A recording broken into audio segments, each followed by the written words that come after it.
আসসালামু আলাইকুম। সন্ধে ৭টা বাংলাদেশ বেতার রাজশাহী। স্থানীয় সংবাদ পড়ছি সাজরিন খান খুশবু। সারা দেশের ন্যায় রাজশাহী জেলা লিগ্যাল এইড কমিটির আয়োজনে আগামীকাল সিজেএম আদালতের সম্মেলন কক্ষে জাতীয় আইনগত সহায়তা দিবসের তাৎপর্য শীর্ষক আলোচনা সভা অনুষ্ঠিত হবে। দিবসটির এবছরের প্রতিপাদ্য দ্বন্দ্বে কোনো আনন্দ নাই, আপোষ করো ভাই, লিগ্যাল এইড আছে পাশে, কোনো চিন্তা নাই। দিবসটির তাৎপর্য শীর্ষক আলোচনা সভায় সভাপতিত্ব করবেন রাজশাহী জেলা লিগ্যাল এইড কমিটির চেয়ারম্যান এবং সিনিয়র জেলা ও দায়রা জজ গোলকচন্দ্র বিশ্বাস। আর্থিকভাবে অসচ্ছল, সহায় সম্বলহীন এবং নানাবিধ আর্থিক সামাজিক কারণে বিচার প্রাপ্তিতে অসমর্থ জনগণের জন্য সরকারি খরচে আইনগত সহায়তা বিষয়ে জনসচেতনতা সৃষ্টির লক্ষ্যে সরকার ২৮ এপ্রিলকে জাতীয় আইনগত সহায়তা দিবস হিসেবে ঘোষণা করে। সরকার ২০১৩ সাল থেকে দিবসটিকে জাতীয় আইনগত সহায়তা দিবস হিসেবে উদযাপন করে আসছে। দিবসটি উপলক্ষে সকাল ৮:৩০টায় জেলা ও দায়রা জজ আদালত চত্বর হতে বর্ণাঢ্য র্যালি ডিসি অফিস হয়ে আদালত চত্বরে এসে শেষ হবে। চলতি মৌসুমে বগুড়ায় অভ্যন্তরীণ বোরো ধান, চাল ও গম সংগ্রহ কার্যক্রমের উদ্বোধন করা হয়েছে। আজ দুপুরে শহরের চকসূত্রাপুর জেলা খাদ্য বিভাগের আয়োজনে এ কার্যক্রমের উদ্বোধন করা হয়। জেলা খাদ্য নিয়ন্ত্রক সাইফুল কাবির খানের সভাপতিত্বে এতে প্রধান অতিথির বক্তব্য রাখেন বগুড়া জেলা প্রশাসক হোসনা আফরোজা। প্রধান অতিথির বক্তব্যে তিনি বলেন, বোরো মৌসুমে ৪৯ টাকায় চাল ও ৩৬ টাকা কেজি দরে ধান কিনবে সরকার। সরকার যে ধান ও চালের দাম নির্ধারণ করেছেন, আশা করছি এতে কৃষক উপকৃত হবেন। সেই সাথে মিল মালিকরাও স্বাচ্ছন্দ্যে তাদের উৎপাদিত চাল গুদামে সরবরাহ করতে পারবেন। কৃষক এবং মিলার উভয়ে যাতে ন্যায্য মূল্য পায় সেদিক বিবেচনা করে সরকার ধান, চাল ও গমের মূল্য নির্ধারণ করে দিয়েছেন।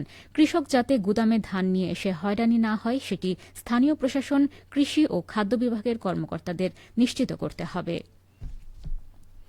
নাটোরের লালপুর উপজেলায় ভোক্তা স্বার্থ সংরক্ষণে ২টি আইসক্রিম ফ্যাক্টরিতে অভিযান পরিচালনা করে ৫৫,০০০ টাকা জরিমানা করেছে জাতীয় ভোক্তা অধিকার সংরক্ষণ অধিদপ্তর।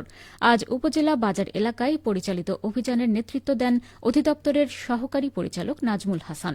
অভিযানে ভুয়া লেভেল ব্যবহার করে আইস বার প্রস্তুত করায় শ্রাবণী আইসক্রিম ফ্যাক্টরির মালিক কোরবান আলীকে ৪০,০০০ টাকা এবং ভুয়া লেভেল ব্যবহার করে আইস বার প্রস্তুত ও খাদ্যপণ্যে নিষিদ্ধ ঘন চিনি ব্যবহার করায় আইসক্রিম ফ্যাক্টরির মালিক আনারুল ইসলামকে ১৫,০০০ টাকা জরিমানা করা হয়।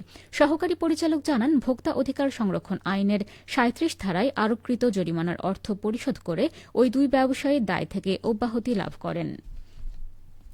এদিকে নাটোরের সিংড়ায় ধূমপান বিরোধী আইনে দুই ব্যবসায়ীকে ১,২০০ টাকা অর্থদণ্ড প্রদান করেছে ভ্রাম্যমাণ আদালত। ভ্রাম্যমাণ আদালতের বিচারক সিংড়া উপজেলা নির্বাহী অফিসার মাজহারুল ইসলাম আজ এই দণ্ডাদেশ প্রদান করেন। ভ্রাম্যমাণ আদালতের অভিযানে উপজেলার চলনবিল গেট এলাকায় তামাকজাত দ্রব্যের ব্যবসায় প্রতিষ্ঠানে অবৈধভাবে বিজ্ঞাপন প্রদর্শন এবং বিজ্ঞাপন প্রদর্শনের মাধ্যমে শিক্ষার্থীদের ধূমপানে প্ররোচিত করার দায়ে দুই ব্যবসায়ীকে ১,২০০ টাকা অর্থদণ্ড প্রদান করা হয়। অভিযুক্ত ব্যবসায় প্রতিষ্ঠানে ধূমপান সামগ্রী সংগ্রহকালে Singra Damdama pilot school and কলেজের ৪ শিক্ষার্থীকে আটক করে ভ্রাম্যমাণ আদালত। পরে শিক্ষা প্রতিষ্ঠানে অধ্যক্ষ আনোয়ারুল ইসলাম আনু মুচলেকা প্রদান করে নিজের জিম্মায় শিক্ষার্থীদের মুক্ত করেন। অভিযানকালে ব্যবসায় প্রতিষ্ঠানে ধূমপানের বিজ্ঞাপন অপসারণ করা হয়।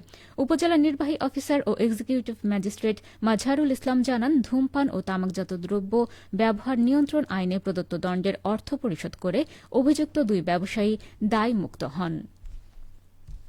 রাজশাহীতে আবহাওয়া অনুকূলে থাকায় এবার লিচুর ফলন ভালো হওয়ার সম্ভাবনা রয়েছে। ভালো ফলন পেতে চাষিরা গুটির পরিচর্যায় ব্যস্ত সময় পার করছেন। গাছের গোড়ায় ড্রেন করা, পানি দেওয়া, স্প্রে করা সহ লিচু গাছের পরিচর্যা হচ্ছে। এবছর রাজশাহীতে ৫৩০ হেক্টর জমিতে লিচু চাষ হয়েছে। প্রায় ৩,৮০০ মেট্রিক টন লিচু উৎপাদনের আশা করা হচ্ছে। রাজশাহী কৃষি সম্প্রসারণ অধিদপ্তরের উপপরিচালক মোসাম্মদ উম্মে সালমা বলেন, গত কয়েক বছরে শুধু লিচু চাষ করে জেলার কয়েকশো চাষি স্বনির্ভর হয়েছেন। ফলে প্রতি বছর লিচুর চাষ বাড়ছে। বাগান ছাড়াও বসতবাড়িতে দেশি লিচুর পাশাপাশি উচ্চ ফলনশীল চায়না ৩ এবং বোম্বে ও মাদ্রাজি জাতের লিচুর চাষ হচ্ছে। সবশেষে আবহাওয়া। আজ রাজশাহীতে সর্বোচ্চ তাপমাত্রা ছিল ৩৫.৪ ডিগ্রি এবং সর্বনিম্ন ২৪ ডিগ্রি সেলসিয়াস। সন্ধ্যা ৬টায় বাতাসে আপেক্ষিক আর্দ্রতার পরিমাণ ছিল ৬২%। রাজশাহী ও পার্শ্ববর্তী এলাকায় আগামীকাল সূর্যোদয় ভোর ৫টা ৩২ মিনিটে। সংবাদ শেষ হল। আমাদের পরবর্তী স্থানীয় সংবাদ প্রচারিত হবে আগামীকাল সকাল ৮টা ১০ মিনিটে।